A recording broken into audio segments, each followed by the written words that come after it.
প্রাথমিক পঞ্চম শ্রেণীর গণিত বই থেকে শতকরা চ্যাপ্টার থেকে হলো 97 পৃষ্ঠায় 2 নম্বর যে পূজা ব্যাংক থেকে বার্ষিক 12% মুনাফায় কিছু টাকা ঋণ নিয়ে 1 বছর পর 1680 টাকা মুনাফা দিল।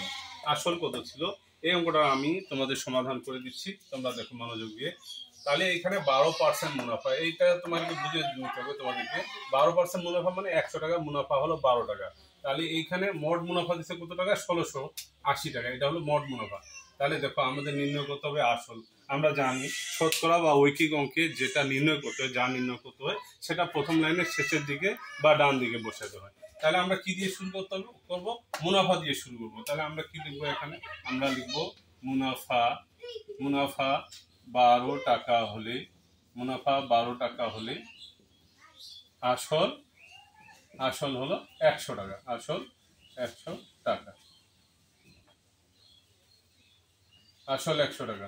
তাহলে অতএব মুনাফা 1 টাকা হলে আসল কত হবে? আসল উপরে 100, নিচে হলো 12।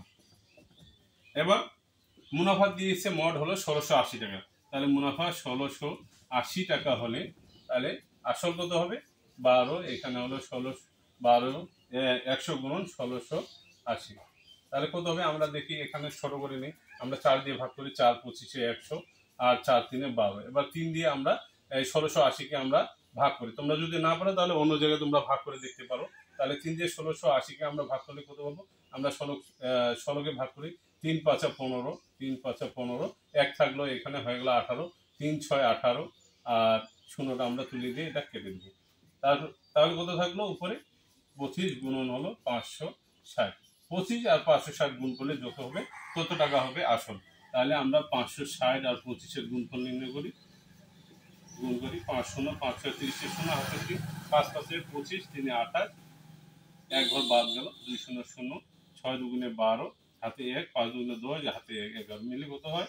0, 8 2 10 0, হাতে 1, 3 1 4 1। তাহলে 14,000 টাকা। তাহলে 14,000 টাকা। তাহলে এখানে কি আমরা পাইলাম? যে 1680 টাকা এখানে 1 বছর পর যে মুনাফা দিছিল সেখানে তাদের হলো যে ব্যাংক থেকে পূজা যে ঋণটা নিয়েছিল সেই আসলটা ছিল 14,000 টাকা। নিশ্চয়ই তোমরা আমরা বুঝতে পেরেছো।